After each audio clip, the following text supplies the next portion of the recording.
Hey there. Tonight, we are going to do something that might scare you at first, but I promise it ends in peace. We are going to turn off the sun. You have seen movies about the Middle Ages, swords, castles, mud, but in those stories, the sun always shines. The crops always grow. Humanity always finds a way. But what I am about to tell you is not a movie. It is the truth. It is the darkest reality our ancestors ever faced. Imagine waking up one morning and the sun has stopped, not gone, just changed. Imagine a fog so thick it swallows the heat of the earth. Imagine looking up and seeing a blue sun, a pale, ghostly eye that casts no shadows. Imagine a winter that starts in March and lasts for 18 months. In the year 536, the world literally went dark. Crops died in the fields. The air turned to ice in the middle of summer. Empires didn't fall because of war. They fell because of the silence. It was the year the sky betrayed us. If you find a strange sense of comfort in knowing that we have survived the absolute worst the universe could throw at us, if the quiet of a frozen world helps you settle into your own warm bed, then go ahead and leave a like and subscribe to join us in the shadows of history. Now, look around your room. Really look at it. It is warm. It is solid. The shadows in the corners are just shadows. They are not the end of time. Turn off the lights. Let the artificial glow fade away. Pull the blanket up to your chin. Feel the weight of it. It is your shield. Let your body sink into the mattress. Let your muscles uncoil. You are not in the year 536. You are here in the safety of the present. But your mind is going to travel back through the centuries, back through the mist, to a small wooden hut in the Byzantine countryside, to the morning the darkness began. It is March. The year is 536. You are asleep, or you are trying to wake up. The transition from sleep to wakefulness is usually triggered by light. A golden beam of sun hitting your eyelids, warming your face, telling your blood to move. But this morning, there is no warmth. There is only a shift in the texture of the air. You are lying on a straw mattress. Let your mind feel the texture of it. It is not a smooth, uniform surface. It is a landscape of dried stalks. Rustle, crinkle, rustle. Every time you shift your weight, the straw whispers beneath you. It is a dry, brittle sound. The mattress is essentially a large sack of hemp, rough against your skin, stuffed tight with the dried remnants of last autumn's harvest. It smells of dried grass, of old dust, and faintly of the sage and lavender your mother tucked inside to keep the bugs away. It is lumpy, pushing against your back, but it is familiar. It is the landscape of your rest. You are curled into a ball, your knees pulled up to your chest to preserve heat. You are covered by a wool blanket. Feel the wool. It is coarse, rough. It still holds the natural oils of the sheep it came from. It is heavy, pressing you down into the straw. It smells of wood smoke and lanolin. It is trapping your body heat, creating a small, personal cocoon of warmth in a room that feels strangely cold. You open your eyes. Usually, the light creeps in through the cracks in the wooden shutters. Usually, there are beams of dust motes dancing in shafts of gold, swirling in the morning air. But today, the light is wrong. It is grey. A flat, lifeless slate grey.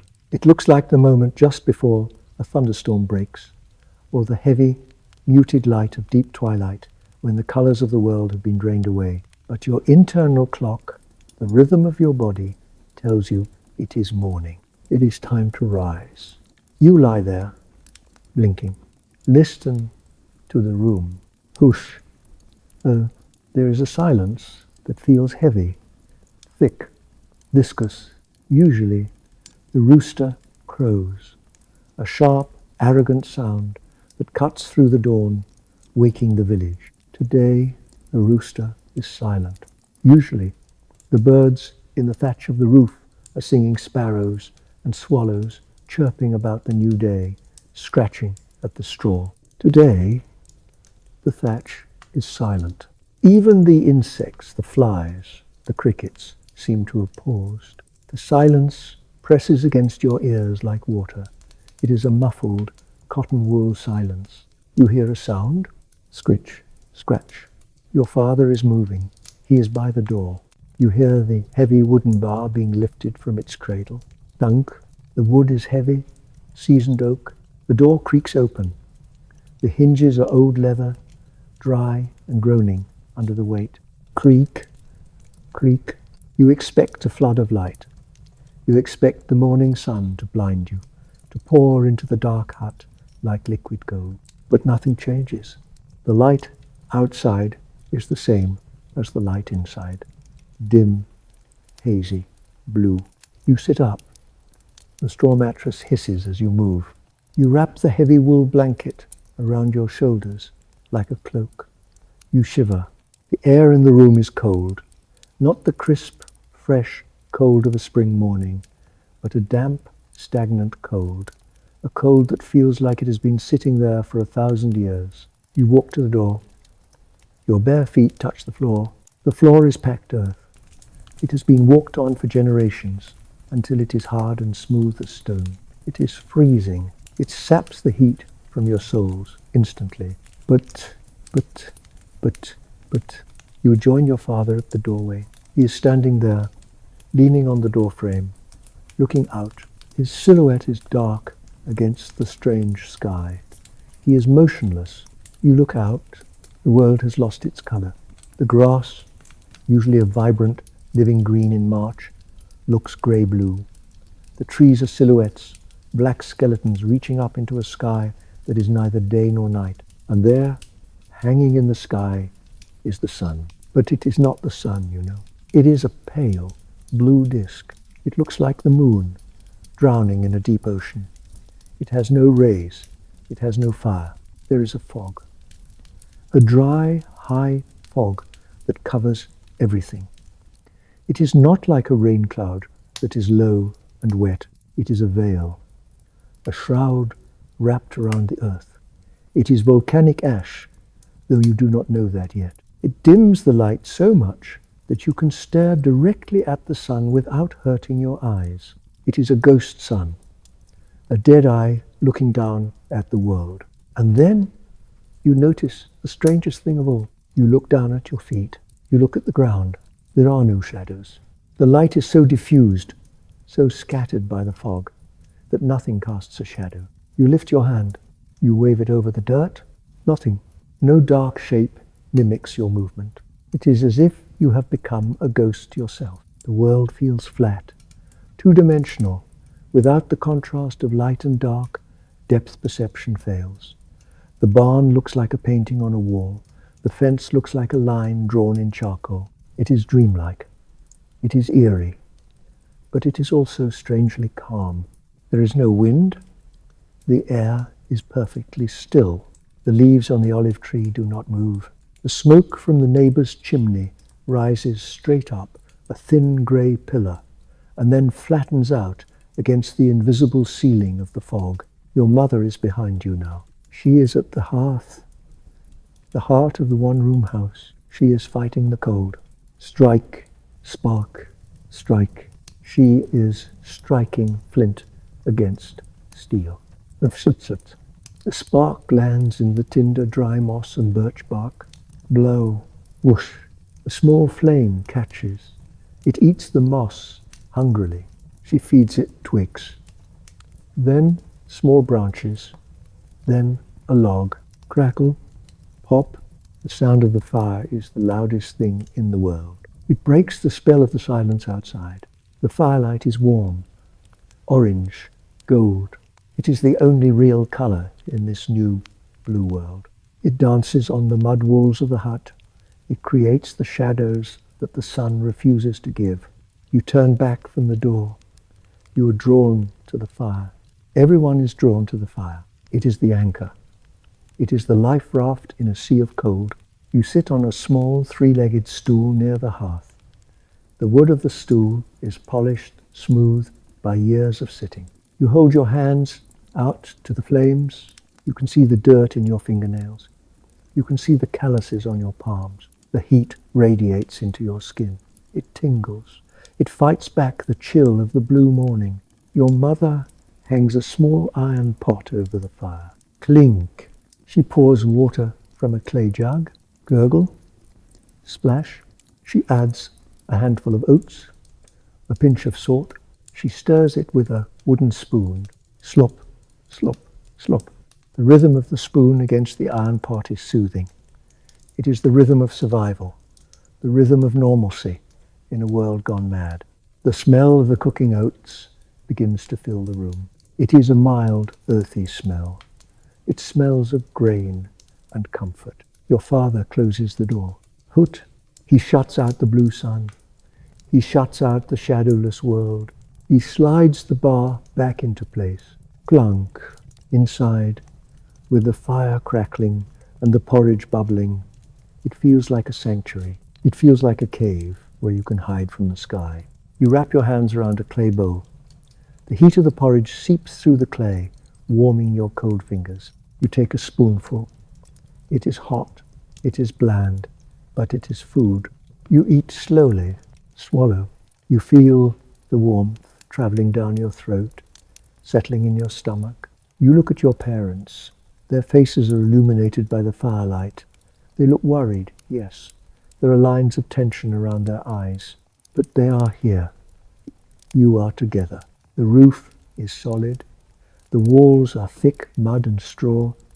The fire is burning. Outside, the sun may have stopped.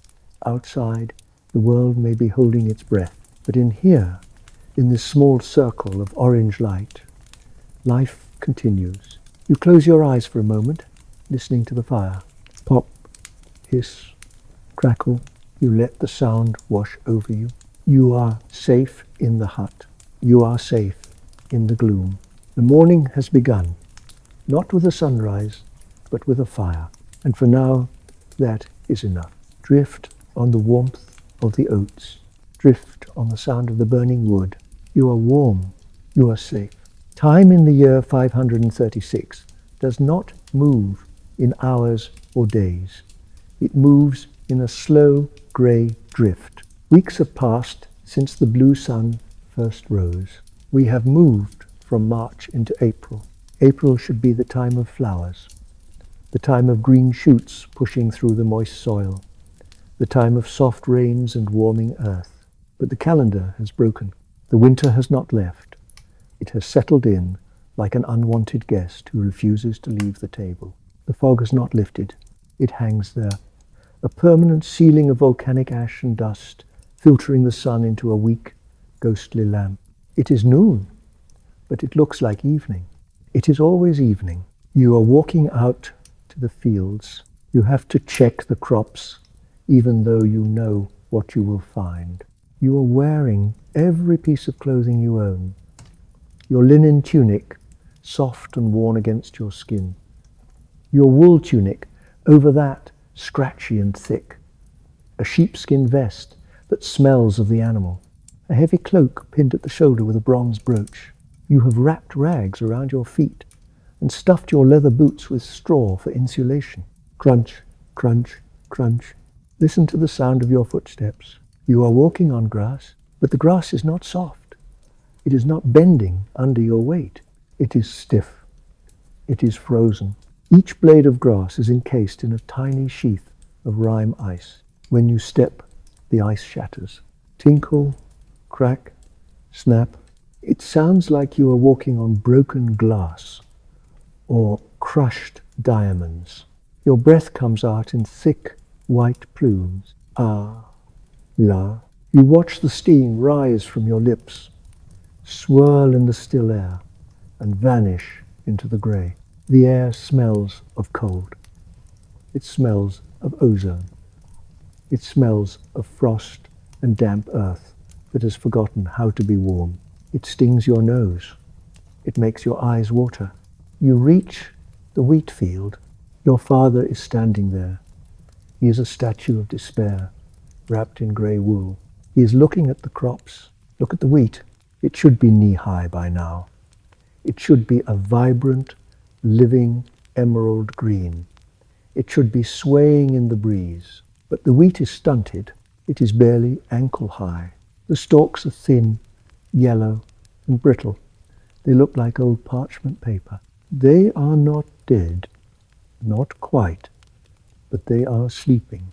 They are waiting for a sun that does not come. They are frozen in time. There is no wind to move them. They stand perfectly still, locked in the blue amber of the twilight. You reach out and touch a stalk of wheat. It feels cold, waxy. If you squeezed it, it would not bend. It would snap. There are no insects. Usually, a field is alive with sound. The buzzing of bees, the chirping of crickets, the hum of flies. Now, there is silence. The insects are gone. Too cold to fly. Too dark to navigate. The silence of the field is heavy. It presses against your eardrums. It is a vacuum of sound. You and your father stand there. Two small figures in a vast grey landscape. You do not speak. There are no words for this. You just share the quiet. You share the cold. There is a strange intimacy in it. You are witnessing the earth holding its breath. You decide to walk towards the forest edge. Your father nods. He stays to inspect the irrigation ditches, though the water in them is covered with a thin skin of ice. You walk towards the trees. The forest is dark, darker than the fields. The trees, oaks and pines, loom out of the mist like giants. Russell, you enter the tree line. The canopy above blocks out even more of the weak sunlight. It is deep twilight here. The ground is covered in dead leaves from last autumn. They never rotted. The cold preserved them. Your feet shuffle through the dry leaves. You are looking for wood, fallen branches, anything to feed the fire. The fire is the only god now. You bend down. You pick up a branch. It is cold and damp. The bark is rough against your mittens. You gather a bundle. The smell of pine resin and damp wood fills your nose. It is a sharp, clean scent. Then you hear it. Snop. A twig breaking. It is not you. You freeze. You hold your breath. You stand perfectly still, blending into the trunk of a massive oak tree. You look into the grey mist between the trees. Something is moving. A shape. Grey on grey. It steps out from behind a bush. A deer. A doe. She is close. So close you could reach out and touch her with a long stick. She stops. She lifts her head. Her ears swivel. She looks at you. Look at her eyes. Large, black, liquid, reflecting the dim blue world. She is thin. You can see the ribs pressing against her tawny coat. Her fur looks dull. She is cold, just like you. She is hungry, just like you. Usually, a deer would bolt. The snap of a twig would send her flying, a white tail flashing in the distance. But she does not run. She is too tired. She is too confused by this eternal night. She looks at you with a profound, quiet curiosity. She does not see a predator. She sees another living thing shivering in the cold.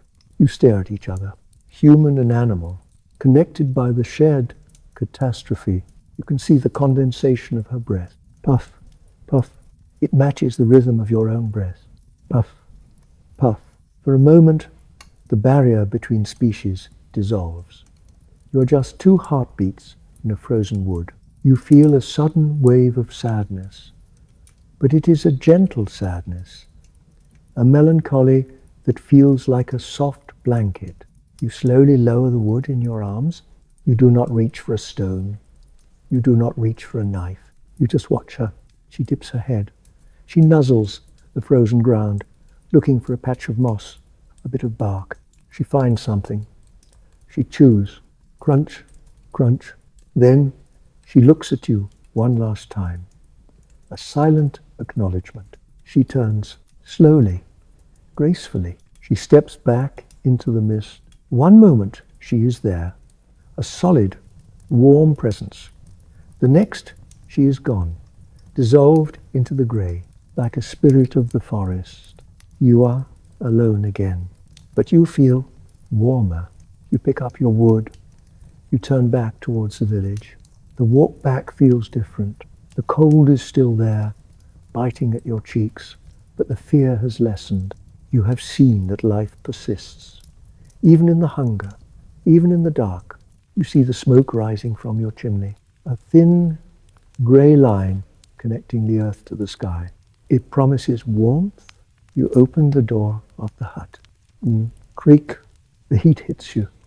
The smell of the fire. Your mother is there. Your father has returned. They are sitting by the hearth. Your mother is holding a loaf of bread. It is small. It is dark. It is acorn bread. Flour is scarce. So she has gathered acorns from the forest, leached out the bitterness, dried them, ground them into powder, and mixed them with the last of the barley. It is dense. It is heavy. She breaks it. Crack. The sound of the crust breaking is the sound of love. She hands you a piece. It is warm from the stones of the hearth. You sit on your stool. You take a bite. It is bitter. It is gritty. It tastes of tannins and earth. But it is warm, and you eat it together in the silence of the hut, while the blue sun hangs useless in the sky. You share the acorn bread. You chew slowly, mumble, swallow. You look at the fire. Poppies. The world outside has ended. The summer has been cancelled. The shadows have been stolen. But in here, in this small, smoky room, there is still bread. There is still fire. There is still family. You wrap the blanket tighter. You lean your head against the rough wooden wall. Your eyelids grow heavy. The walk in the cold has exhausted you. The warmth of the fire is seducing you. You listen to the wind starting to pick up outside. Woo, woo, woo. It whistles through the thatch. It rattles the door. Let it rattle. You are inside. You are part of the quiet resistance of living. Let the winter stay. You can wait. You can sleep. Drift into the warmth. Drift into the safety of the hearth. The decision to leave is not made with a shout or a cry or a dramatic speech. It is made in the quiet, grey hours of the morning, while the blue sun is still struggling to pull itself above the horizon. It is made with the tying of a knot. Your father is tightening the rope around the small handcart. Creak, pull, tighten. The rope is old. The fibers are fraying. It smells of hemp and sweat. He pulls it tight, securing the bronze cooking pot, your mother's most prized possession, against a sack of precious grain. Clink, metal against burlap. A dull, muted sound in the heavy air. The cart is small. It has 2 wooden wheels, their rims banded with rusted iron. Your father tests the weight. He lifts the handles. Groan, the wood complains. The axle shifts. This cart contains your entire life. The blankets, the tools, the last of the dried meat, the seeds for a future garden that may never grow. You stand by the door of the hut. You look back into the room one last time. The fire is dead, just a pile of cold white ash in the center of the hearth. The straw mattress is empty, looking deflated and sad. The walls, which have sheltered you from the wind since you were born, stand silent. You are leaving the only world you have ever known. But you do not cry. It is too cold to cry. The tears would freeze on your cheeks. You just nod to the room, a silent goodbye. You step out. Your mother wraps her shawl tight around her head. She is limping slightly. Her ankle is swollen, wrapped in strips of linen. She leans on a walking stick made of ash wood. Tap, tap, tap. The sound of the stick on the frozen ground marks the beginning of the march. You walk to the main road. It is not paved. It is a ribbon of packed dirt, churned into frozen ruts by the passage of many feet. You are not alone. Look down the road, to the west, into the mist, to the east, into the gloom. There are others. a stream of shadows moving through the fog. Families, old men, children.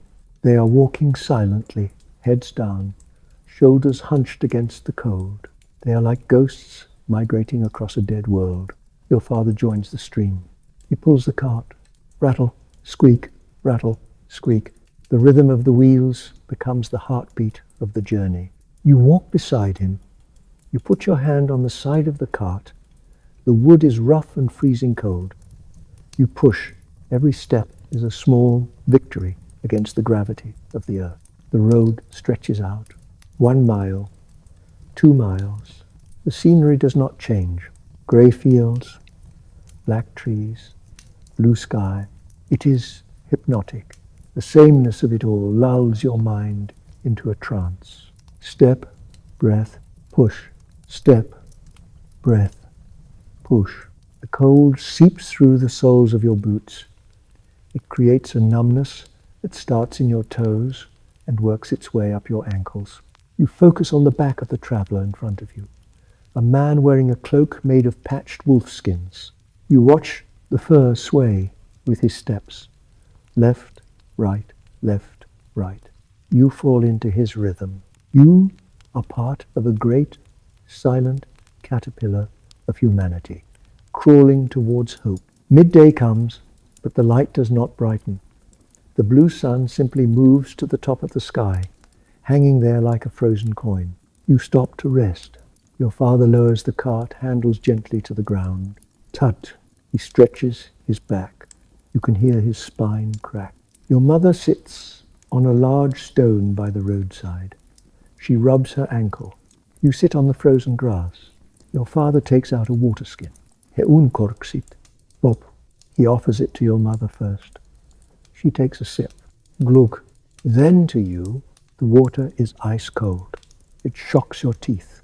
It tastes of leather and minerals. You drink. You feel the cold liquid slide down your throat, cooling your chest. You eat a handful of dried berries. They are shriveled, hard, chewy. You have to suck on them to soften them.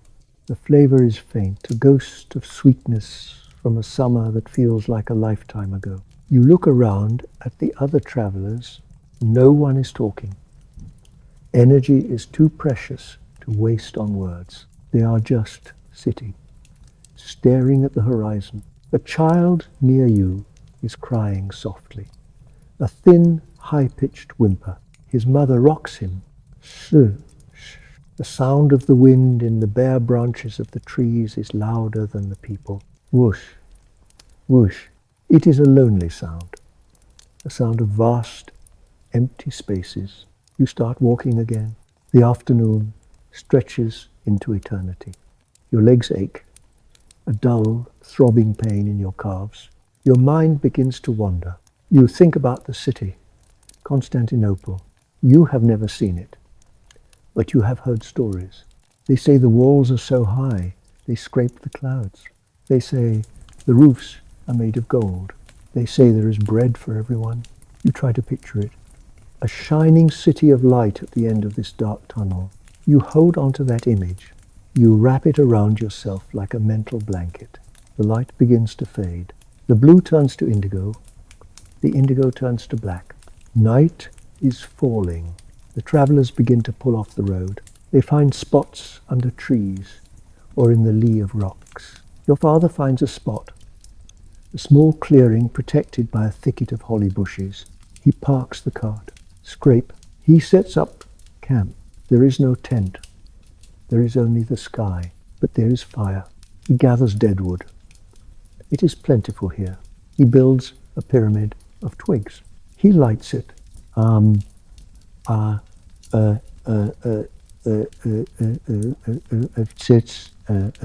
Crackle. The fire is a miracle every single time. It pushes back the night. It creates a circle of safety. Other fires spring up along the road, on by on. Little orange stars waking up on the earth.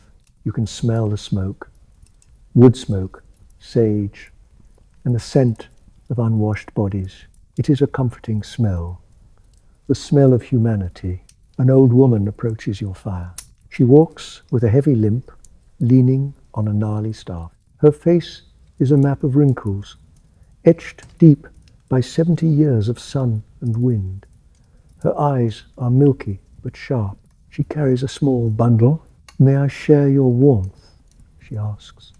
Her voice is like dry leaves rustling. Your father nods. "Sit, grandmother." She sits. Her joints pop. Or she looks at your mother's ankle. She sees the swelling. She reaches into her bundle. She pulls out a strip of bark. "Willow," she whispers. "Chew it.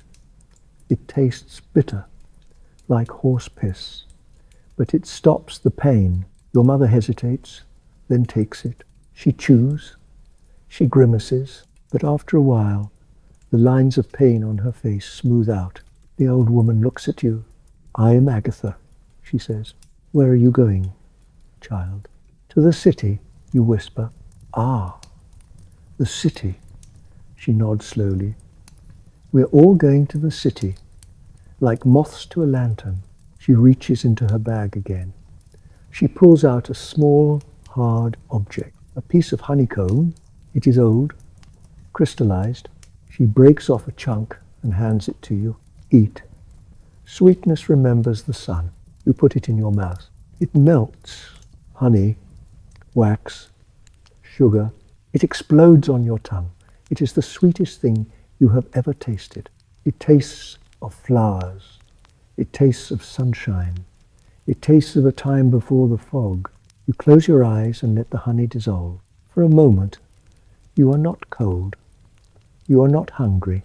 You are just a child eating honey by a fire. The night deepens. The fires along the road burn down to embers, red eyes glowing in the dark. You lay out your blankets on the hard ground. You huddle together. You, your mother, your father, a pile of warmth. You can feel your father's breathing. Rise, fall, rise, fall. You can feel your mother's heartbeat against your back. Thump, thump, thump. It is a lullaby. You look up at the sky. There are no stars. The fog hides them. There is only a vast, empty blackness. But you do not feel alone. You can hear the breathing of the other traveler. Hundreds of them, sleeping on the frozen earth, breathing together, in, out, a collective rhythm of survival. The wind blows over you, but the wool protects you. The ground is hard, but it supports you. You are tired, so tired. Your legs are heavy lead, your eyes are sand. You let go. You sink into the space between the heartbeats. You drift away from the road. You drift away from the cold. You sleep, and in your sleep, you are walking towards a city of gold. The next day and the next pass in the blur of footsteps. Walk, push, rest. Walk, push, rest. The landscape changes slowly. The hills become steeper. The road becomes wider. And then, on the fourth day, you crest a ridge. The mist thins for a moment. And there it is, Constantinople. It takes your breath away. It is not just a city. It is a mountain of stone and man-made cliffs. The Theodosian walls. Imagine a wall of stone, 3 layers deep, rising 60 feet into the air. Towers, square and massive, stand guard every few hundred feet. They look impenetrable. They look eternal. Beyond the walls, domes rise up. Great rounded shapes like giant eggs. The dome of the Hagia Sophia. Even in the dim light, it has a presence, a mass. To the right, the sea, the Golden Horn, the Bosphorus. The water is steel grey, choppy and cold. Ships are docked there, hundreds of them. Masts like a forest of dead trees. But as you get closer, you see the problem. The road to the gate is blocked. It is choked with people. Thousands, a sea of heads, a sea of carts. They are pushing, they are shouting, "Let us in, we are starving." The sound of the crowd is a low, angry roar. Like the ocean before a storm, you stop. Your father stops the cart. He looks at the gate. It is closed. Massive bronze doors shut tight against the world. Soldiers stand on the battlements, tiny figures in armor. Looking down, you feel a cold knot of fear in your stomach. You have walked so far, you have endured the cold. What if the door does not open? What if the city of gold is just another tomb? Your father turns to Agatha. What do we do? Agatha leans on her staff. She looks at the chaos. We do not go to the main gate, she whispers. We go to the harbor. My son, Demetrios, he works the docks. He knows the side doors. She points a crooked finger towards the sea, towards the grey, churning water. Follow me. You turn the cart. You leave the main road. You head down a narrow, muddy track towards the water, away from the crowd, away from the closed doors, towards the smell of salt and fish, towards the shadow of the great walls. You walk into the mist of the sea. The journey is not over. It has just changed direction. Keep walking, one foot in front of the other.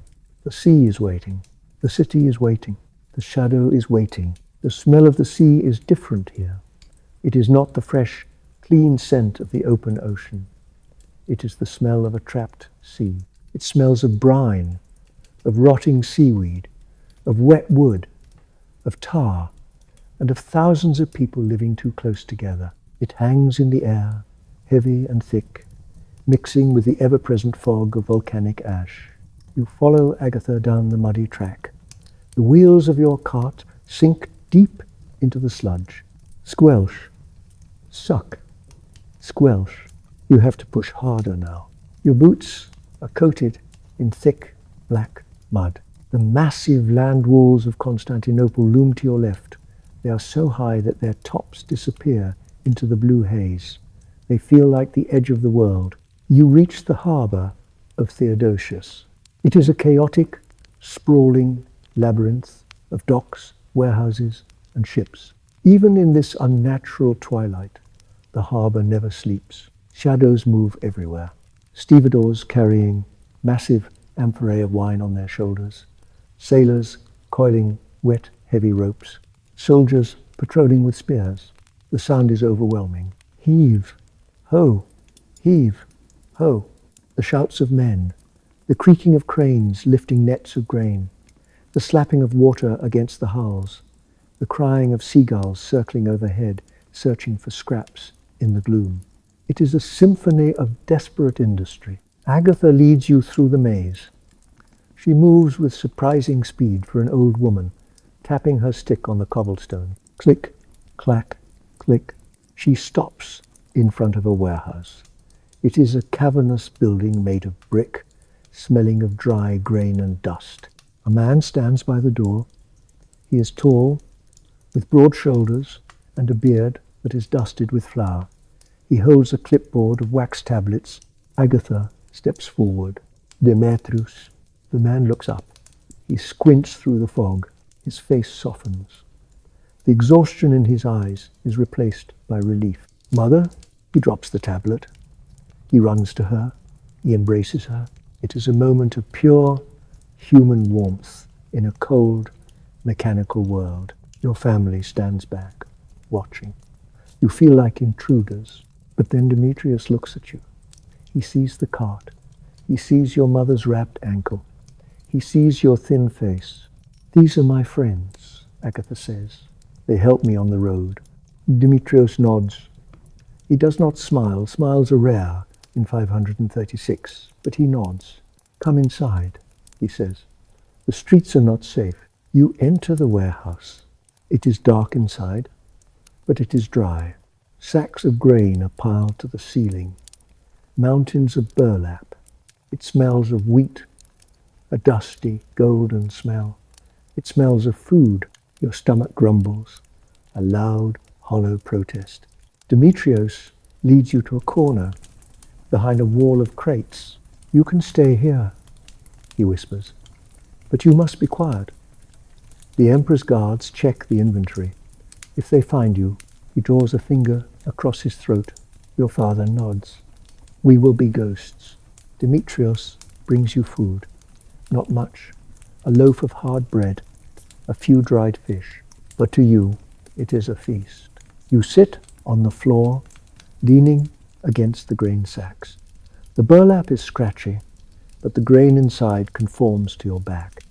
It is surprisingly comfortable. You eat the bread. It is tough. You have to gnaw at it, but it fills the emptiness. You are in the city. You are inside. You are alive. Days turn into weeks. Life in the warehouse becomes a strange, subterranean existence. You learn to live in the shadows. You wake up when the warehouse doors open and the grey light spills in. You spend your days helping. You sweep the floors. Swish, swish, swish. You collect the loose grain that falls from torn sacks. Every kernel is precious. You gather them in your cupped hands like gold dust. Your father helps move crates. Your mother mends sacks with a bone needle. You are useful. Usefulness is your rent. But you cannot stay inside forever. You need fresh water. You need to breathe. One afternoon, you step out. You walk into the city, Constantinople, the queen of cities. It is overwhelming. The streets are narrow canyons of stone. Buildings rise up 3-4 stories high. Balconies overhang the street, blocking out what little sky remains. It is crowded. People are everywhere. But they are not walking with purpose. They are drifting. Refugees from the countryside, beggars, monks chanting prayers. Everyone looks the same, gaunt, pale. Their skin has a greyish tint from the lack of sun. Their eyes are wide, rimmed with red. They look like sleepwalkers. The city is cold. The stone buildings trap the chill. Dampness seeps from the walls. You walk to the Forum of Constantine, a vast, open square. In the center stands a column of porphyry purple stone rising 100 feet into the air. On top of it stands a statue of the Emperor Constantine, or it used to be Constantine. Now, people say the face has been changed to look like Apollo.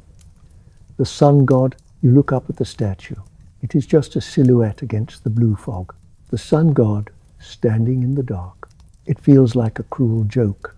People are gathered at the base of the column. They are praying, Kyrie eleison, Kyrie eleison. Lord have mercy, Lord have mercy. The chant is a low, rhythmic drone, a vibration in the stones. They are holding candles.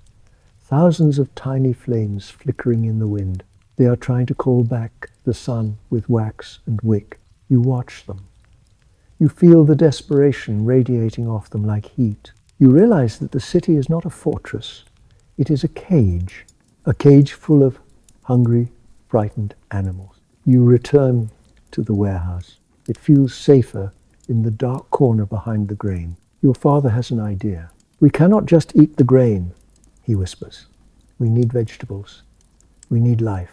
He has found a spot, a small, enclosed courtyard behind the warehouse. It is abandoned, filled with rubble and trash, but there is dirt. We will make a garden, he says. In the dark, your mother asks. Mushrooms, he says, and beans. Beans are strong. You help him. You clear the rubble. You move stones. Your hands get scraped and dirty. You loosen the soil. It is hard, packed tight. You plant the beans. You plant them deep. Sleep well. You whisper to the seeds. Then you go to the darkest part of the cellar. Your father has traded his belt buckle for a bag of mushroom spores. He prepares a bed of damp straw and horse manure. It smells pungent, earthy. He sprinkles the spores.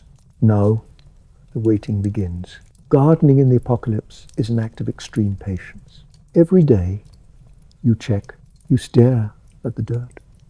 You stare at the straw. Nothing happens. 1 day, 2 days, a week. The cold seems to seep into the seeds, putting them to sleep. But then you are crouching by the straw bed. You are holding a candle. You see something, a tiny white dot, no bigger than a pinhead. Then another, and another. Father? You whisper. He comes. He looks. He smiles. A real smile. The first one in months. Life he says. The mushrooms are growing. They are pale, ghostly things, but they are growing. They are feeding on the decay. They are thriving in the dark. They are beautiful. You watch them grow. It is slow, microscopic. Expand, swell, rise. They push up through the straw. They open their caps. It is a silent explosion of life. You harvest them. Your mother cooks them in the bronze pot. She adds a little grain, a little water, mushroom soup. It tastes earthy, nutty. It tastes of the damp cellar, but it is fresh. It is something you made. It gives you strength, not just for your body, but for your mind. You have created food from nothing. You are fighting back against the grey, but the victory is short-lived. The dampness of the cellar, the cold draughts, they take a toll. Your mother starts to cough, cough, cough. At first, it is dry, just a tickle, but it gets deeper, wetter. She shivers. She wraps herself in all the blankets. Her forehead is hot, burning hot. Fever, Agatha says. She touches your mother's skin. The bad air has gotten into her chest. The warehouse becomes a hospital room. You dip a rag in a bucket of cold rainwater. Vrng, drip. You place it on her forehead. Sizzle. You can almost hear the heat evaporating the water. She groans. She tosses and turns. She talks in her sleep. She talks about the sun. She talks about the chickens back home. She talks about the blue sky. You hold her hand. It is dry and papery. You feel helpless. The city outside is huge and powerful. It has walls of stone and statues of gold, but it cannot stop a fever. It cannot bring back the sun. You sit there in the dim light of a single candle, watching the rise and fall of her chest. Wiese, inhale. Wiese, exhale. You pray to whatever gods are listening. You pray to the Christ. You pray to the old gods. You pray to the mushrooms. Please, let her stay. The shadows in the warehouse seem to grow longer. They stretch out like fingers, trying to touch her. You bat them away. You stay awake. You keep watch. You are the guardian of the breath. You are the keeper of the flame. The city sleeps around you, a city of shadows, a city of fear. But in this corner, behind the grain sacks, there is love. And love is the only thing warmer than the fire. Love is the only thing that casts a shadow in the dark. You hold her hand tighter. You wait for the morning that looks like night. And you hope the fever broke, but the city did not heal. Your mother is sleeping peacefully for the first time in days. Her breathing steady and rhythmic, a soft counterpoint to the restless murmurs of the city outside. Who, who. You are sitting by the small patch of mushrooms, watching them glow faintly in the dark. They are the only things that seem to thrive here. Then the smell changes. It usually smells of damp earth and grain. But now there is a new scent, acrid, sharp, bitter. It smells like burning hair, like burning wood, like burning history. Sniff. You look at the door of the warehouse. Smoke is seeping underneath it, thin, grey tendrils curling across the floor like snakes. Father, you whisper. He wakes instantly. Survival has made him a light sleeper. He stands up. He opens the door, just a crack, kreak, and the world turns orange. The sky, which has been blue-grey for months, is now a wall of fire. It is not the sun returning. It is the city ending. A granary has caught fire. A riot. A torch dropped in anger. Doesn't matter how it started.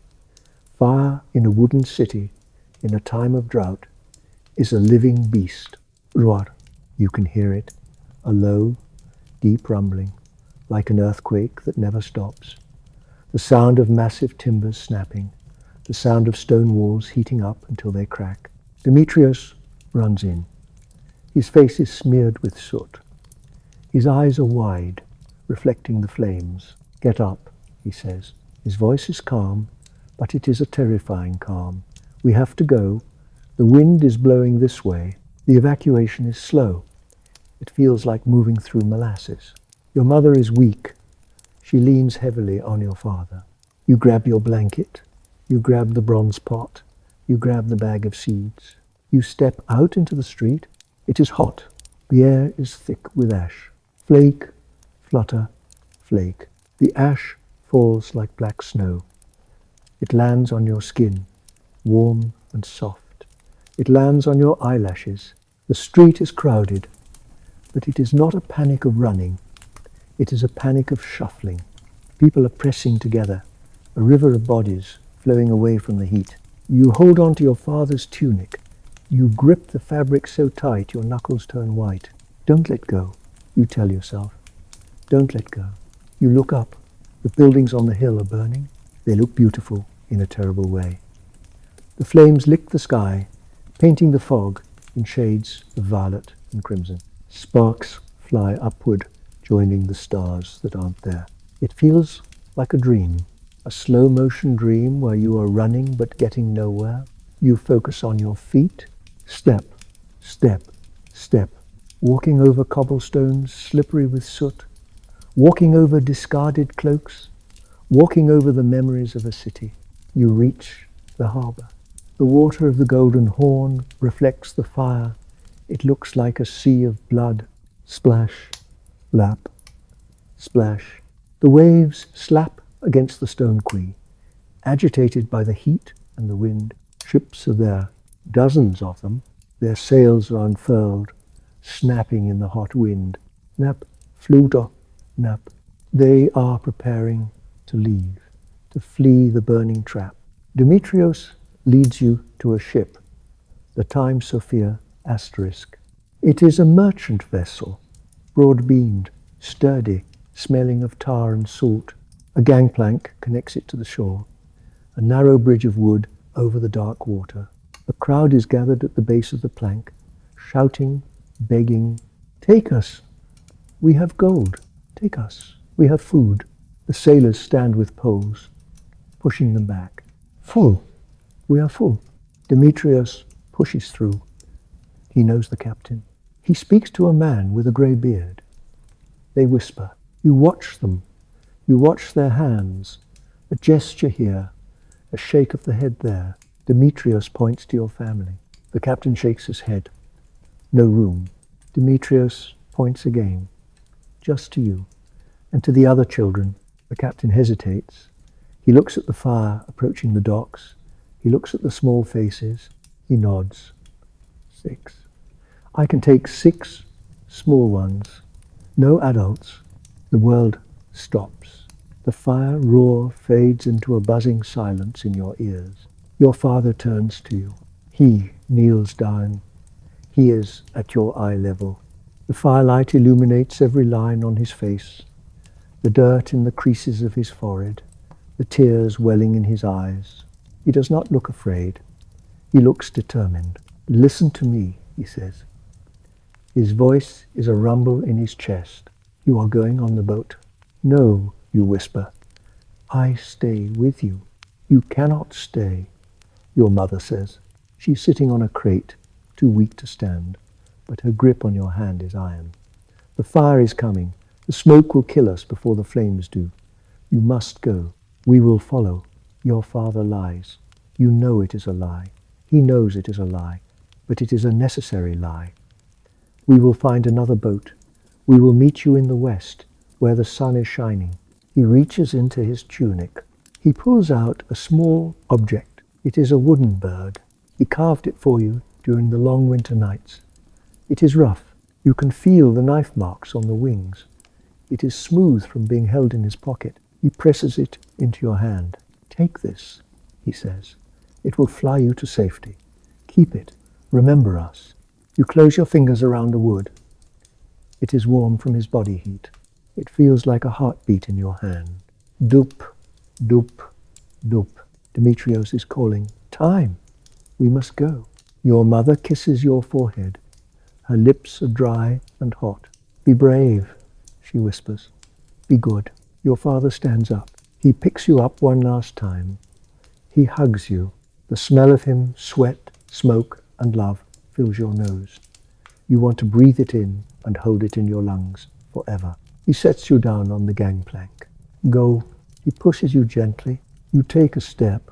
The wood of the plank vibrates under your feet. You look back. They are standing there. Two grey figures against a wall of orange fire. They are waving slowly. You walk up the plank. Tood, tood, tood, tood. Hands reach out to pull you onto the deck. Rough sailor hands. You are on the ship. You run to the railing. You look down. The gap between the ship and the dock is widening. An inch, a foot, a yard. Black water churns between you. The ropes are cast off. Splash. The oars slide out. Creak. Whoosh. Creak. Whoosh. The ship begins to move. You watch them. They get smaller and smaller. The smoke swirls around them. One moment, you can see your father's hand raised. The next, there is only smoke. They are gone, swallowed by the city, swallowed by the night. You sit on the deck. You are surrounded by strangers. Other children are crying. A low, collective keen of loss. Mama, Papa, but you do not cry. You are too hollow to cry. You clutch the wooden bird. You press it against your chest. The sharp beak digs into your skin. The pain grounds you. You watch the city burning. Constantinople is a torch. The flames reflect in the water, creating a double city of fire, one above, one below.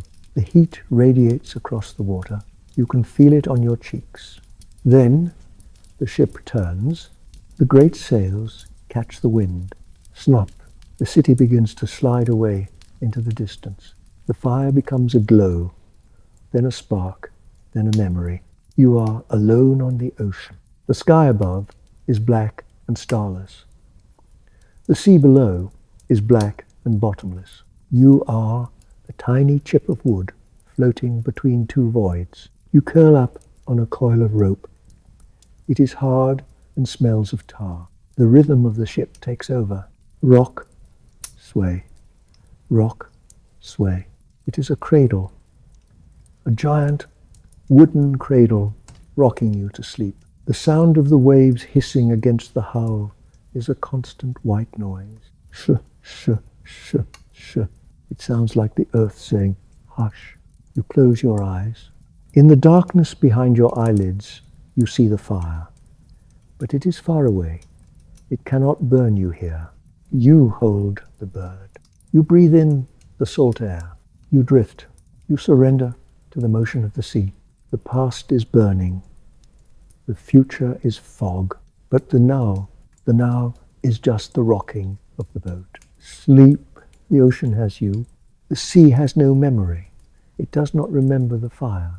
It does not remember the names of the lost. It only remembers the rhythm. Rise and fall. Rise and fall. You have been on the ship for weeks, or perhaps years. Time dissolves on the water. The ship is a world unto itself, a wooden planet floating in a grey universe. You live in the hold. It is dark down there.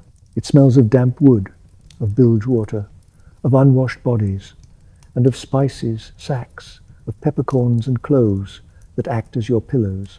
The sound of the ocean is louder down here. Boom, rush, gurgle. It resonates through the timber. You can feel the vibration of the waves against your spine when you lie down. You have stopped being a child of the land. You are a child of the drift. You sit in the semi-darkness, holding your wooden bird. You have rubbed it with your thumb so many times that the wood is polished smooth as glass. You whisper to it. You tell it stories of the farm, of the chickens, of the blue sun. It is your only friend, until you meet Marcus. Marcus is small, smaller than you. He sits 3 crates away. He is wrapped in a blanket that is too big for him. It swallows him, leaving only a pair of large, dark eyes visible. He never speaks. He never cries.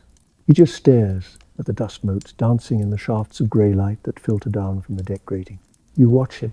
You see the way he clutches a small piece of rope. just a frayed end of a line.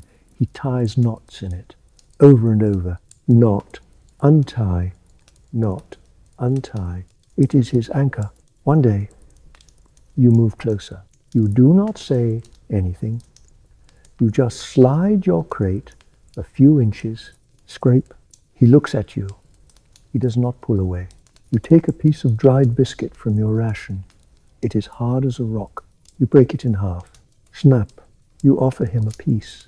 He hesitates. His eyes dart to the biscuit, then to your face. He takes it. Crunch. He eats. You eat. You sit together in the gloom, chewing the hard bread. The ship rolls. You both lean to the left. The ship rolls back. You both lean to the right. You are synchronized. My name is, you whisper. He looks at you. He swallows. Marcus, he whispers back. His voice is rusty, unused. Where are your parents?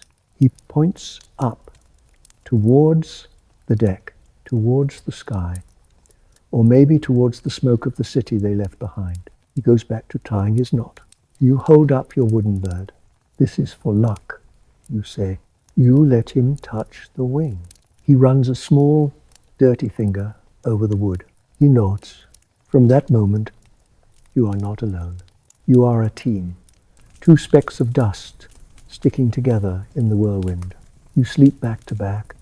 His warmth travels through your tunic. Your warmth travels to him. You are two orphans in the belly of a whale, waiting to be spat out onto a new shore.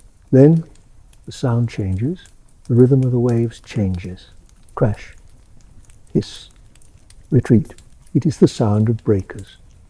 The sound of land. Land ho! A sailor shouts from above. The cry is muffled by the wood, but it is electric. The ship slows. The rocking becomes gentler. You climb the ladder to the deck. Your eyes hurt. Even the grey light is too bright after the hold. You squint, and you see it. Sigilli. It is not grey. That is the first thing you notice. It is green. A deep, muted olive green, but green nonetheless. The fog here is thinner. The volcanic veil has frayed at the edges. You can see mountains rising out of the mist. You can see white cliffs. You can see the harbour of Syracuse. It is not burning. It is quiet. Stone buildings hug the coastline. Fishing boats bob in the bay. It looks normal. It looks like a place where the world has not ended. The ship glides into the dock. Tut. The hull bumps against the tires made of woven rope. Ropes are thrown. Wids. Slap. They are tied to the bollards. The ship stops. The motion stops. Your inner ear is still rocking, spinning. You grab the railing to steady yourself. You have arrived. But arrival is not welcome. Demetrios is there. He has been protecting you on the journey, bringing you extra water, keeping the sailors away. He herds the 6 children together. A small flock of sheep. He walks down the gangplank. You follow. The ground feels strange. It is solid. It does not move. It feels hard and unyielding under your feet. The air smells of lemons. Real lemons. Sharp, acidic, clean, and fish, and whetstone. A man in a uniform stands at the end of the dock. A harbour master. He holds up a hand. You stop. He looks at the group of ragged, dirty children. He looks at Demetrios. No refugees, he says. His voice is bored. The city is full. The granaries are rationed. We have no room for more mouths. Demetrios steps forward. These are not beggars, he says. They are workers. They are strong. They have survived the fire. The official shakes his head. Turn round. Get back on the ship. Your heart sinks. The cold knot of fear returns. To go back to the sea, to go back to the dark hold, you look at Marcus. He is gripping his piece of rope so tight his fingers are purple. Demetrios does not back down. He reaches into his pouch. He pulls out a ring.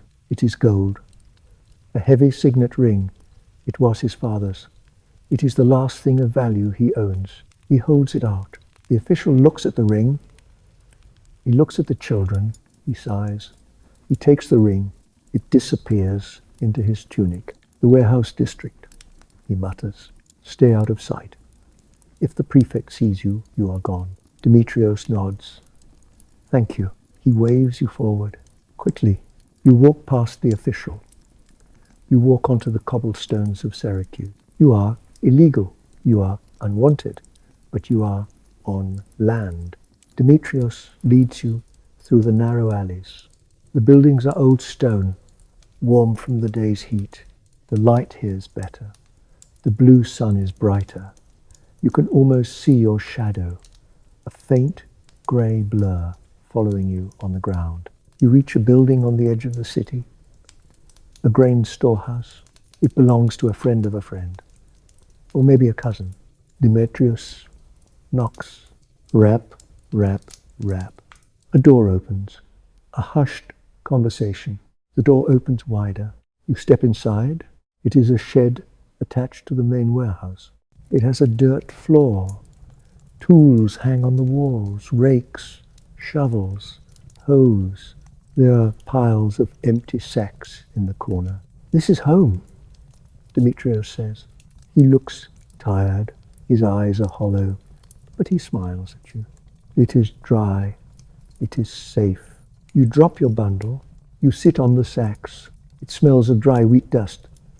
It tickles your nose. Achoo. Marcus sneezes. You giggle. It is a strange sound, a rusty sound. You haven't laughed in months. He giggles back. You are safe. Life in the shed becomes a routine. Routine is the best medicine for trauma. You wake up. You sweep the floor. Swish, swish. You help sort the grain. Imagine a mountain of wheat kernels mixed with small stones and chaff. Your job is to separate them. You sit cross-legged on the floor. A pile of grain in front of you. You pick out the black pebbles. Flick. You pick out the bits of straw. Flick. Left with the golden grain. It is meditative. Peek. Flick. Peek. Flick. Your mind goes blank. You stop thinking about the fire. You stop thinking about the ship. You just focus on the grain. Gold. Stone. Gold. Stone. Marcus sits beside you. He is doing the same. He is fast. His small fingers are nimble. He hums a little tune, a song without words. It is a song of concentration. The hours pass. The light moves across the floor. You are useful. The owner of the warehouse, a man named Paulus, brings you food. Bowls of thick bean soup. Slurp. It is warm. It has olive oil in it. It tastes of the earth. You eat until your belly is full. You sleep on the sacks. You dream of wheat fields. Endless golden wheat fields under a yellow sun. One evening, Demetrios comes. He sits with you. I have found a farm, he says, in the hills. A woman named Helena. She needs workers. Is it far? You ask. A day's walk. Is Marcus coming? You look at the boy. He stops humming. He looks at you with wide, fearful eyes. Yes, Demetrios says. She will take both of you. She needs a shepherd boy. You nod. We will go. You are ready to leave the city. You want the open sky. You want the green. You pack your wooden bird. Marcus packs his rope. You stand at the door of the shed. You look back at the pile of sacks where you slept. It was a good burrow, but it is time to emerge. You step out into the street. The air is cool. You look up. The sun is setting. It is still a strange, hazy ball. But the sky has a streak of pink, just a faint brushstroke of color. But it is there, pink, the color of hope. You take Marcus's hand. Come on, you say. Let's go find the sheep. You walk out of the city gates. The road stretches ahead.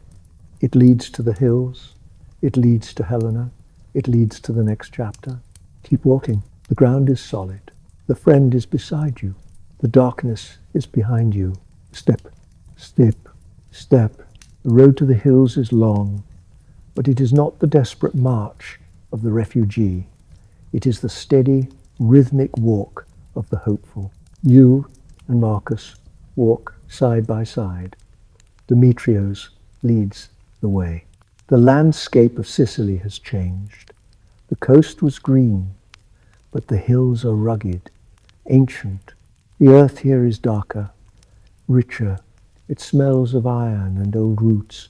The blue sun hangs low in the sky, a pale lantern guiding you upwards. Step, breath, step, breath. Your legs are tired, but it is a good tiredness. It is the tiredness of muscles being used for a purpose, not the tiredness of starvation. You climb a ridge, and there it is, Helena's farm. It does not look like a farm. It looks like a fortress of peace. The main house is built of grey stone, massive rough-hewn blocks that look like they grew out of the mountain itself. The roof is slate, thick and heavy, designed to withstand centuries of wind and rain. Chimneys rise from the roof, sending pillars of white wood smoke straight up into the still air. Look, Marcus whispers. He points to the fields. They are terraced. Layers of earth carved into the hillside like giant steps. And on those steps, green, winter wheat, struggling, yes, stunted, yes, but alive. Sheep are grazing on the lower slopes. White dots against the grey-green grass. The sound of a bell tinkling reaches you. Clink, clank, clink. It is the sound of normal life. It is the sound of safety. You walk down the path. A dog barks. Not a vicious bark, but a warning. A large, shaggy shepherd dog bounds out to meet you. Demetrios whistles. The dog stops. It wags its tail. A woman steps out of the main house. Helena. She's tall. She wears a dress of undyed wool, simple and practical. Her hair is grey, braided tight against her head. Her face is like the landscape, weathered, lined, but strong. Her eyes are sharp flint.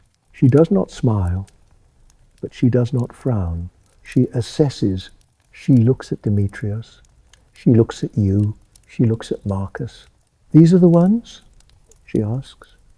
Her voice is dry, like husk. They are, Demetrios says. They work hard. They don't complain. Helena looks at your hands. She looks at the calluses. She nods. The shed is round the back. The soup is on the fire. We work at dawn. That is it. No speeches, no pity, just acceptance. And in that moment, it is the kindest thing anyone has ever said to you. You walk to the back of the house. The shed is built of the same stone as the house. It is small, but the walls are thick. You open the door. Glurk. It is dark inside, but warm. There is a smell. Take a deep breath. It smells of dry hay. It smells of lanolin from the sheep. It smells of dried herbs hanging from the rafters, rosemary, thyme, sage. And underneath it all, the smell of stone that has absorbed the heat of the day. There are 2 pallets on the floor, raised off the ground on wooden frames. Real beds. Not dirt, not cold floor, mattresses stuffed with fresh straw and lavender. You drop your bundle, thump. You sit on the edge of the bed. The mattress gives under your weight. It holds you. Marcus sits on his bed. He bounces a little. It's soft, he whispers. It's so soft. He looks at you. His eyes are wide. Are we staying?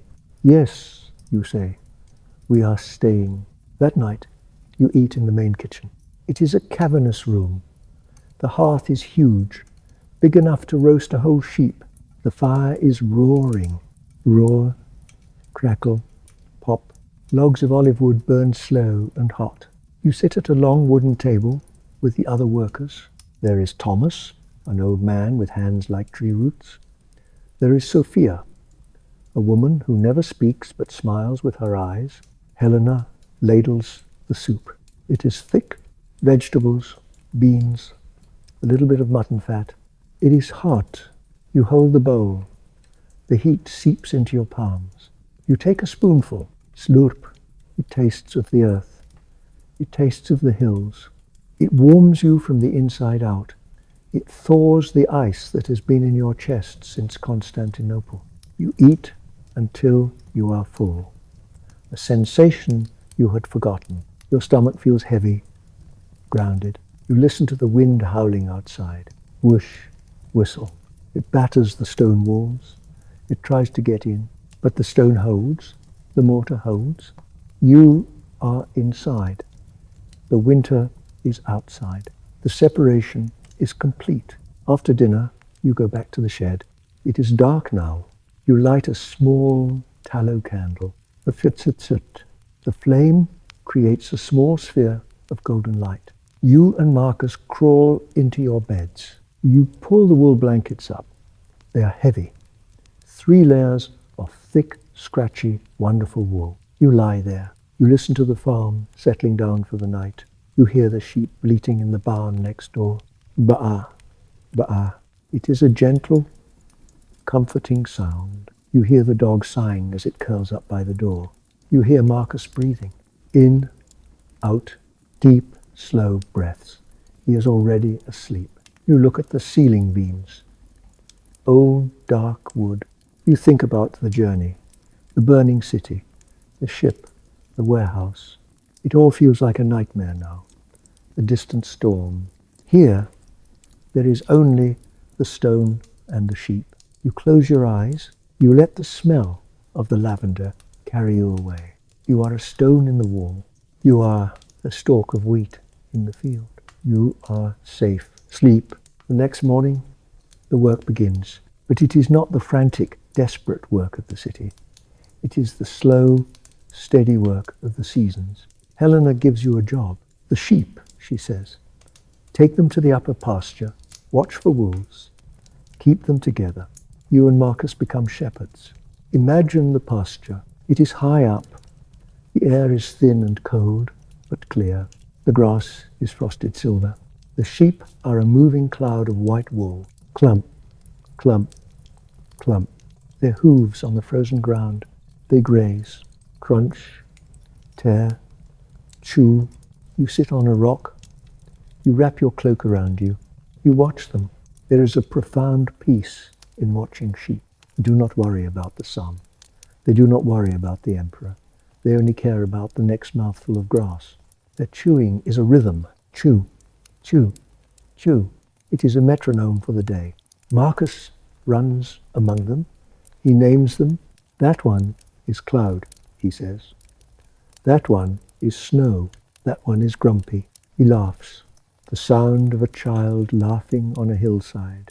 It is a sound that heals the land. You look at the sky. The blue sun is there. But the fog is thinning. You can see the ghost of a mountain in the distance. Mount Etna. It is sleeping too. You breathe in the cold air. It tastes of snow and wild thyme. You take out the wooden bird your father gave you. You turn it over in your hands. We made it, you whisper to the bird. We found a nest. Days turn into weeks. Weeks turn into months. Winter deepens. The snow comes. It covers the farm in a blanket of silence. Whoosh, the world turns white and grey. You spend your days in the barn now. It is a cathedral of hay, piles of dry grass stacked to the roof. It is warm in there. The heat of 50 sheep keeps the cold at bay. You sit in the hay. It pricks your skin, but it is warm. You help Thomas mend tools.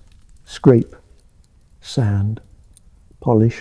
He shows you how to sharpen a sickle. Shing, shing, shing. The stone against the metal. A hypnotic, repetitive sound. He tells you stories. Stories of the old days. Before the darkness. Stories of when the sun was yellow and hot. Stories of grapes bursting with juice. It will come back, he says. His voice is like old leather. The earth rests. The earth sleeps. But it always wakes up. You believe him. You look at the sleeping sheep. You look at the sleeping fields under the snow. It is not death. It is a long nap. You are part of that nap. You are hibernating. Your body is growing stronger. The hollows in your cheeks are filling in. Your mind is quieting down. The nightmares of the fire are fading, replaced by dreams of green grass and running water. One evening, you are sitting by the fire in the main house. You are learning to read. Helena has a book, a rare thing. It is a copy of the Gospels. The pages are vellum calf skin.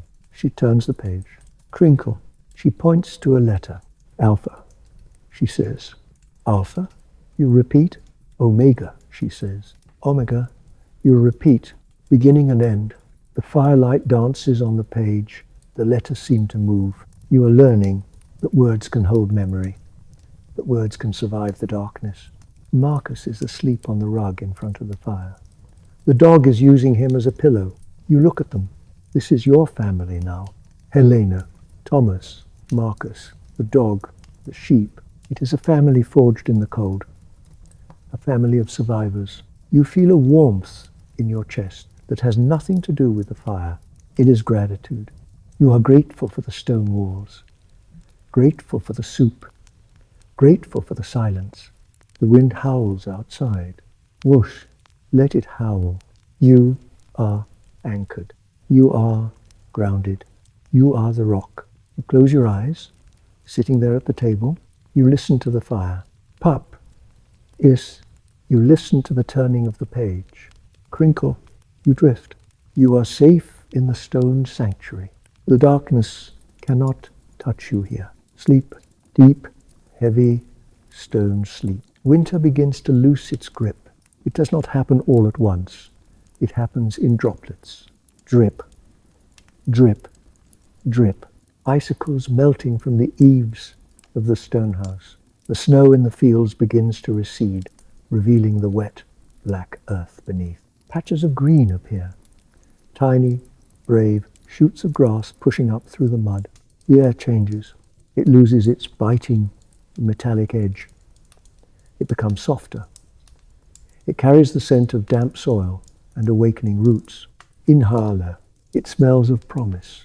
The blue sun seems a little brighter, a little less ghostly. The fog is lifting layer by layer, like veils being removed from a bride. You are in the barn, helping Marcus with the lambs.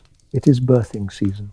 Life is exploding in the straw. Ba'a, ma'a, tiny, wet, wobbling creatures trying to stand on spindly legs. Marcus is holding a lamb. He is wiping it dry with a piece of burlap. Rub, rub, rub. The lamb is warm. It steams in the cool air. Its heart is beating fast. Thump, thump, thump, thump. Marcus smiles. It's a girl, he says. I'll call her Hope. You smile too. Hope. A good name for a lamb born in the darkness. You fetch fresh straw, rustle, whoosh. You spread it out. A clean, golden carpet for the new life. The mother sheep nudges the lamb. She licks it. Lick, lick. It is a sound of pure instinct, pure love. You watch them. You realize that the darkness did not stop this. The volcano did not stop this. Life insists on continuing. It is stubborn. It pushes through the ash. It pushes through the cold. Then you hear a sound from outside, a sound that does not belong to the farm. Clop, clop, clop. Woof beats, heavy, shod hooves on the stone path. Not the soft tread of sheep. You stand up. You wipe your hands on your tunic. You walk to the barn door. You push it open. Kreyak. The light is grey, but bright enough to see. A rider is approaching. He is on a mule. He wears a heavy cloak covered in mud. A messenger's bag hangs from his saddle. He looks tired. The mule looks tired. Their heads are down. He stops in the courtyard. Whoa. The mule sighs. A long, shuddering breath. Helena comes out of the house. Thomas follows. You and Marcus stand in the doorway of the barn, watching. The messenger dismounts. He is stiff. He walks with a limp. He reaches into his bag. Rustle of leather. He pulls out a scroll. It is sealed with wax for Helena, he says. His voice is raspy. Helena takes it. She breaks the seal. Crack. She unrolls the parchment. Crinkle. She reads. Her face does not change. She is a stone woman, but you see her hand tighten on the paper. She looks up. She looks at Thomas. Then she looks at the barn. At you. She beckons. Come. You walk across the courtyard. The mud sucks at your boots. Squelch. Squelch. Your heart is hammering. Dub, dub, dub, dub, dub, dub, dub. Bad news? Good news? In 537, news is usually bad. You stand before her. A letter, she says. From Syracuse. From Demetrius. The man who saved you. She hands you the scroll. Your hands are shaking. You take it. The parchment is rough. The ink is brown. You look at the letters. You have been learning. You can read a little now. Parents found alive. The words jump off the page. They hit you in the chest like a physical blow. Alive? The world spins. The grey sky, the stone house, the mud. Everything swirls. Your father, your mother, they did not die in the fire. They did not drown. They are in Syracuse.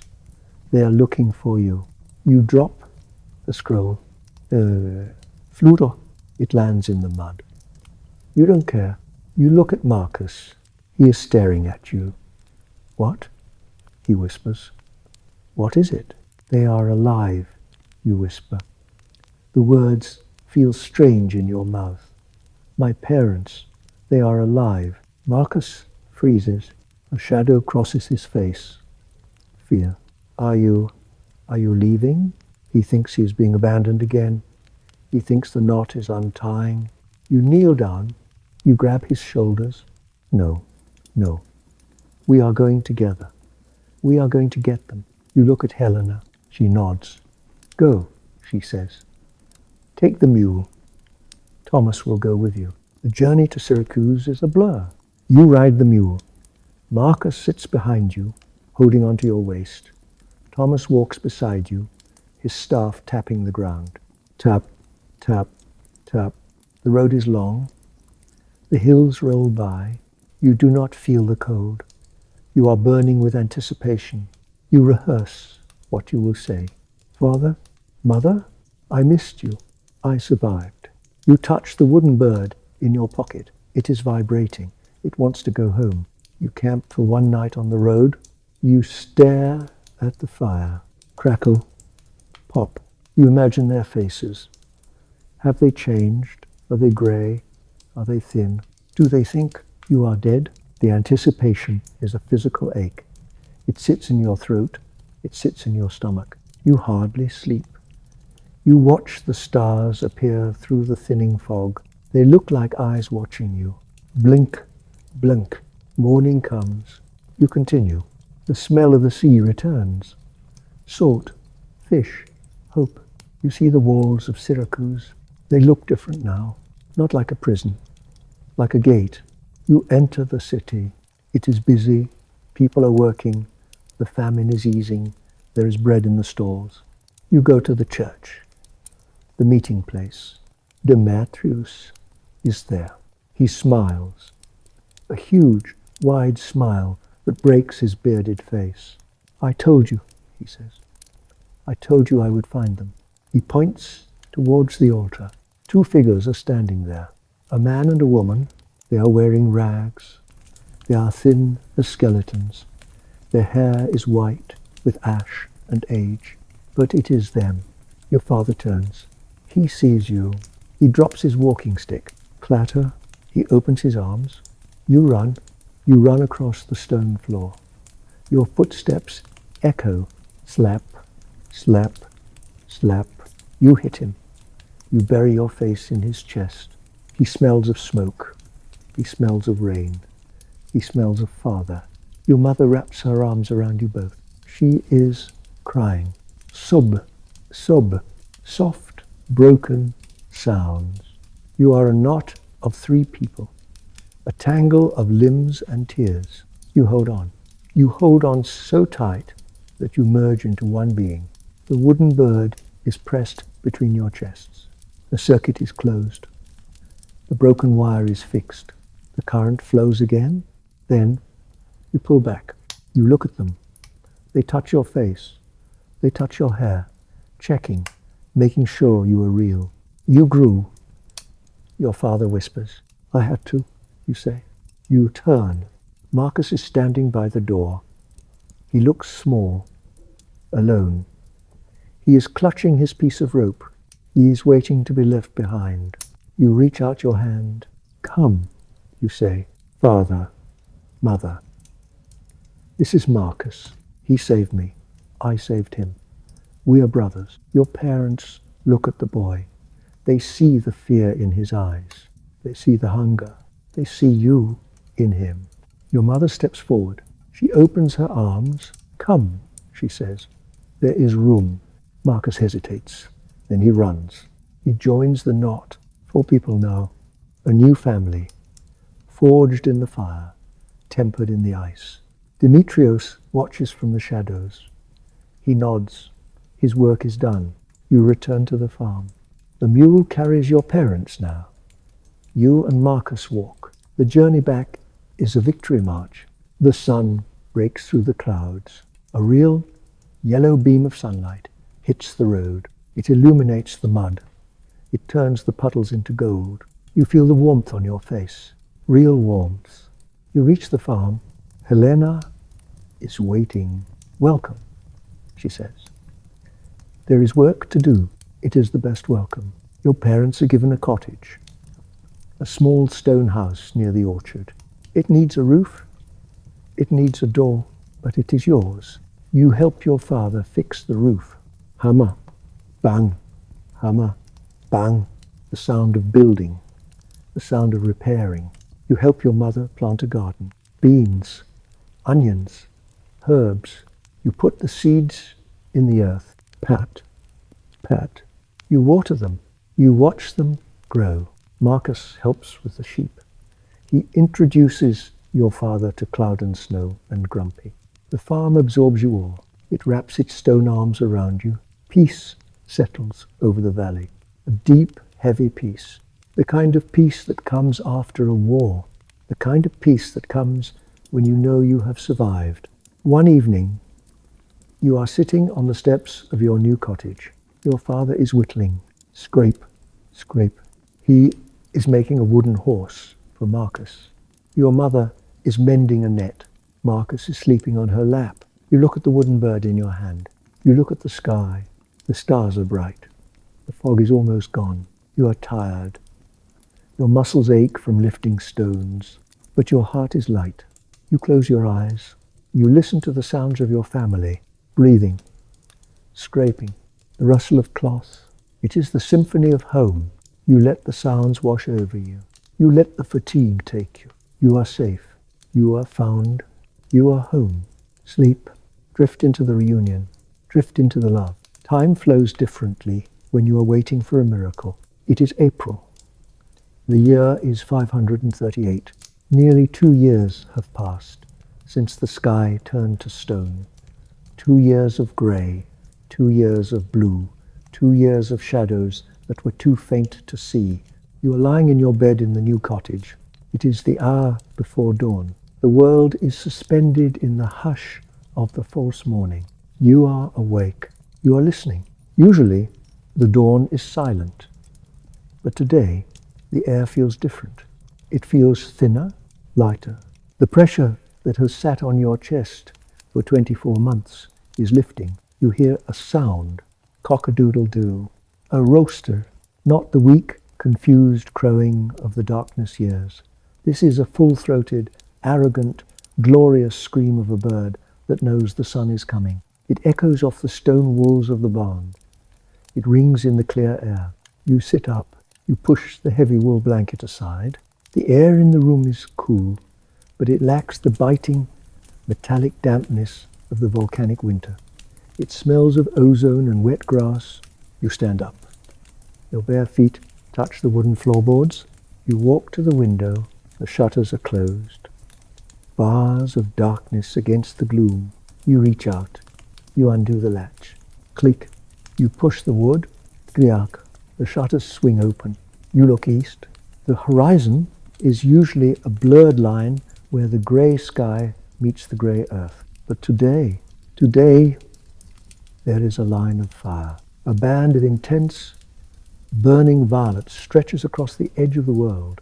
Above the violet, a layer of crimson, deep, bloody red. Above the red, a layer of orange, burnt umber, terracotta. And above the orange, gold. Pure, molten, blending gold. You have forgotten what this color looks like. You have lived in a world of slate and bruise for so long that the color yellow feels like a physical shock to your retinas. It hurts. It is beautiful. You climb out of the window. You cannot wait for the door. You run to the hill behind the house. The grass is wet with dew. Swish, swish, swish. The dew is not frozen. It is liquid. It soaks the hem of your tunic. You reach the top of the hill. You stand there, facing the east. You are not alone. Helena is there. Thomas is there. Your parents are there. Marcus is there. The whole farm has gathered, silent, watching, like a congregation in a cathedral waiting for the face of God. And then it happens. The rim of the sun breaks the horizon. It is not a blue disk. It is not a pale moon. It is a star. It is a nuclear furnace burning at millions of degrees. A ray of direct sunlight shoots across the valley. It hits the olive trees. Suddenly, the trees have shadows. Look at the shadows. They are sharp, black, defined. They stretch out long and hard across the green grass. Shadows mean light, strong light. The ray hits your face. You close your eyes. You feel the heat, real, radiant heat. It travels through the skin of your face. It warms the bones of your skull. It touches the pineal gland in the center of your brain. It tells your body, wake up. The winter is over. You open your eyes. The sun is rising fast now. A ball of fire climbing the ladder of the sky. The fog is burning off. You can see it. Great drifts of white mist evaporating, twisting into nothingness under the power of the heat. The sky turns blue, not the sick, grey blue of the ash cloud, but a deep, vibrant, cerulean blue, an infinite blue. A bird launches itself from a tree. A lark. It flies straight up into the light. It sings, a cascading trill of joy. You look at your father. He is crying. Tears are streaming down his weathered cheeks, catching the sunlight. They look like diamonds. He puts his arm around your mother. They stand there, bathed in gold. You look at Marcus. He is squinting. He holds up his hand to shield his eyes. He laughs. It's bright, he says. It's so bright. You laugh too.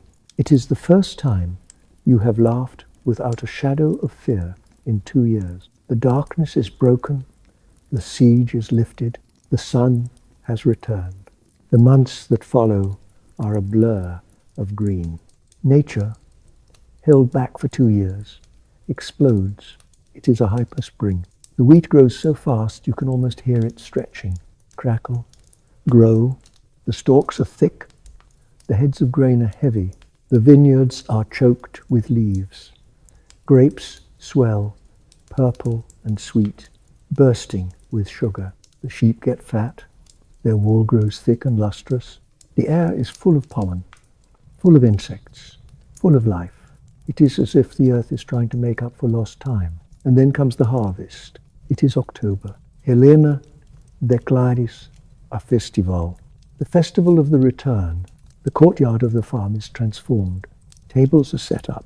Long trestle tables covered in white linen cloths. Lanterns are hung from the olive trees, but they are not needed yet because the sun is still warm in the late afternoon. The food. After years of rationing, after acorn bread and watery soup, this is a feast of legend. There is bread, white bread, made from the new wheat, soft, fluffy, warm. You tear a chunk off. It steams. You put it in your mouth. It is like eating a cloud. There is cheese, fresh goat cheese, sprinkled with herbs. There is oil, golden green olive oil, pressing from the fruit of the survivors. There are figs, roasted with honey, and there is the wine, the new vintage. It tastes of the sun. It tastes of the soil of Sicily. You sit at the table. The whole community is there. Demetrios has come from Syracuse. He looks healthy. He has brought a woman with him. His wife. He raises a cup. To the light, he says. To the light, everyone shouts. The sound of the toast rings off the stone walls. Thomas takes out his flute. He starts to play. A fast, happy tune, a tarantella. People start to dance. Your father grabs your mother's hand. They spin. They are not young. Their joints ache. They have scars on their souls. But tonight, they are dancing. Your mother's skirt twirls. Her laughter rises above the music. Marcus grabs your hand. Come on. You jump up. You join the circle. You hold hands with the other workers. You spin round and round. The world blurs. The faces become streaks of light. The firelight becomes a ribbon of gold. You are dizzy. You are breathless. You are happy. You stomp your feet on the ground. Thump, thump, thump. You are telling the earth, we are still here. We survived. The drum beats. The flute trills. The night air cools. But the heat of the dancing keeps you warm. You look up at the sky. The moon is full. A bright white pearl. There is no haze around it. No ring of doom. Just a clean, honest moon watching over a clean, honest earth. You stop dancing. You are panting. You sit down on a bench next to Helena. She is watching the dancers. She has a faint smile on her face. She hands you a cup of water. Drink, she says. The water is cool. It tastes of the deep well. We made it, you say to her. We did, she nods. But remember, the sun comes back, but the time is gone. We are different now. You look at your hands. They are bigger than they were when you left the village. They are stronger. They are the hands of someone who has pulled a cart, dug a garden, and buried a past. You are not the child who woke up in the dark. You are the survivor who walked into the light. The feast winds down. The music softens. It becomes a lullaby. People drift away to their beds. Your parents walk back to the cottage, arm in arm. You and Marcus stay by the dying fire. The embers glow red. Bop, Is, I'm sleepy, Marcus says. He leans his head on your shoulder. Me too, but it is a good sleepiness. It is the sleepiness of a full belly and a full heart. It is the sleepiness of safety. You pick him up. He is getting heavy, but you can carry him. You carry him to the cottage. The path is illuminated by the moon. You open the door. Creak. The house smells of lavender and sleep. You tuck him into his bed. Good night, Marcus. Good night, he mumbles. You go to your own bed. You lie down. The mattress is soft. The blanket is warm. You listen to the silence of the night. It is not the terrified silence of the apocalypse. It is the peaceful silence of the recovery. An owl hoots in the distance. Whoa. Whoa. A dog barks far away. The wind rustles the leaves of the olive trees. Sha, sha, sha. The world is breathing again. In and out, in and out. You match your breath to the world. You let go of the fear. You let go of the hunger. You let the golden light of the memory of the sun fill your mind. You drift. You float. You sleep. The sun will rise tomorrow. You know this now. You can rest. The years have passed. They have flowed by like a river, smooth and relentless. 5 years, 10 years, 20 years. The darkness of 536 is now a memory, a story told to children to make them eat their vegetables, a legend written in the chronicles of monks. You are old now, or older. Time has etched its story onto your skin. We are in the winter of the year 560. You are sitting in a chair, a large wooden armchair with cushions of velvet. You are in a room. It is a large room. The walls are made of stone, covered in tapestries to keep out the draught. There is a fireplace, a massive hearth where a great log is burning. Crackle, pop, hiss. The fire is the center of the world. You are the owner of the farm now. Helena passed away years ago, peacefully in her sleep. She left it to your father, and he left it to you. You have a family, children of your own. They are asleep in the other rooms. The house is quiet. It is the deep, profound quiet of a winter night. Outside, the snow is falling. Whoosh, whoosh. It falls softly on the roof. It piles up on the windowsills. It covers the world in a blanket of white silence. You are alone in the room. Just you and the fire. You are looking into the flame. You are remembering. You remember the blue sun. It seems so far away now, like a dream you had when you were a different person. You remember the cold of the hut, the taste of the acorn bread. You remember the walk to Constantinople, the sound of the cart wheels rattle, squeak. You remember the fire in the city, the heat on your face. You remember the wooden bird. You reach into your pocket. It is there, the wooden bird. It is old now. The wood is dark, almost black, from the oils of your hand. The edges are worn smooth. The beak is barely a bump, but it is still there. It has traveled with you through the end of the world and back. You run your thumb over the wing. Rub, rub. It is a talisman, a connection to the boy you were, to the father who carved it. Your parents are gone now too, buried in the orchard, under the apple trees. Marcus is grown. He manages the herds. He has his own house down the valley. You are the keeper of the memory. But tonight, you are tired of remembering. Tonight, you just want to rest. You look at the window. The glass is thick and distorted. Beyond it, the night is black. But it is a clean black. The stars are there, behind the clouds. The moon is there. The sun is sleeping on the other side of the world, waiting to return. You know it will return. You have faith in the morning, but now it is time for the night. You sink deeper into the chair. The cushions embrace you. They hold you up. You let your head fall back against the headrest. Your neck relaxes. Your shoulders drop. The tension of the years slides off them like water. You listen to the fire. It is a hypnotic rhythm. Flicker, glow, die down, flare up. It breathes. You breathe with it. Inhale. The air is warm. It smells of wood smoke and old books. Exhale. You let go of the day. You let go of the farm. You let go of the accounts, the taxes, the harvest. They will be there tomorrow. Right now, there is only this chair, this fire, this peace. The body scan, turning to stone. We are going to shut down the body. We are going to prepare for the long sleep. Focus on your feet. They are resting on a warm rug. Imagine the warmth of the fire traveling down to your toes. It turns your feet heavy. So heavy, they are turning into stone. Warm, heavy sandstone. They sink into the floor. They anchor you. You cannot move them. You do not want to move them.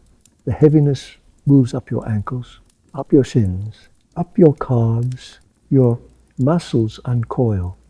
They lengthen, they soften. They turn to stone. Your knees lock gently. The sensation moves up your thighs. Large, heavy muscles relaxing, melting into the chair. Your hips settle. You are grounded. You are part of the furniture. You are a statue of rest. Focus on your hand. They are resting on the arms of the chair. They are holding the wooden bird loosely. Your fingers uncurl. The bird sits in your palm. Safe. Your hands are heavy. They are made of lead They sink into the velvet. Your arms are heavy. The sensation moves up to your shoulders. Your shoulders drop another inch. The burden you have carried for a lifetime. The burden of survival. You set it down. Thud. It falls to the floor. You don't need it tonight. Your neck softens. It supports your head effortlessly. Focus on your face. The mask you wear for the world, take it off. Let your jaw hang loose. Let your tongue rest in the bottom of your mouth. Let your cheeks soften. Smooth out the wrinkles around your eyes. The lines of worry, the lines of squinting at the blue sun. Let them go. Your face is smooth, blank, peaceful. Your eyelids are heavy curtains, velvet curtains. Close them, swish. The room goes dark. The firelight becomes a warm, red glow behind your eyelids. You are inside. You are safe. The cosmic drift. Now, let your mind float. Imagine you are a leaf, a dry autumn leaf. You are falling from a tree, slowly, drifting on the wind. Sway, left, sway, right. You are falling through the grey sky of memory, but you are not afraid. You are falling towards the earth. The earth is warm. It is waiting for you. You drift past the memories of the darkness. They are just clouds now, wisps of fog. You drift past the memory of the fire. It is just a candle flame now. You drift past the memory of the ship. It is just a toy boat in a puddle. Everything is small. Everything is distant. You are getting closer to the ground. The ground is soft. It is moss. It is feathers. You land, soft, thump. You settle into the earth. The earth wraps around you.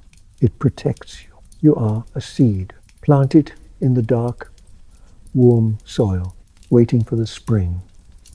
But not yet. Now is the time for winter. Now is the time for sleep. The final countdown. The extinguishing. There is a candle in your mind. A single white candle burning in the dark. It represents your wakefulness. We are going to blow it out. I will count down from 10. With each number, the flame will get smaller. With each number, you will sink deeper. 10, the flame flickers. The wind of sleep touches it. Your body is stone. Your mind is water. 9, the flame shrinks. The room fades away. The chair fades away. There is only the dark. 10, the flame turns blue, like the blue sun. But this blue is peaceful. It is the blue of the deep ocean. Sink into it. 10, the flame sputters. Thoughts are disappearing. Words are breaking apart. Letters floating in space. 9, halfway there, the flame is a tiny spark. You are heavy, so heavy. 10, the spark is dimming. Your breathing is slow. In, out, like the tide. 4, almost gone. The darkness is a warm blanket. Pull it up. Cover your head. 5, deeper, into the roots of the world, into the history of the earth. The wick is glowing red. The flame is gone, just a wisp of smoke. The smoke clears. Darkness. Silence. Peace. Ling. Sleep. You are floating in the void. There is no pain here. There is no hunger here. There is no cold here. There is only the eternal, gentle night. The sun will rise tomorrow. The world will spin. But for now, you are free. You are released. Drift. Dream. Sleep. Good night. Good night. Good night.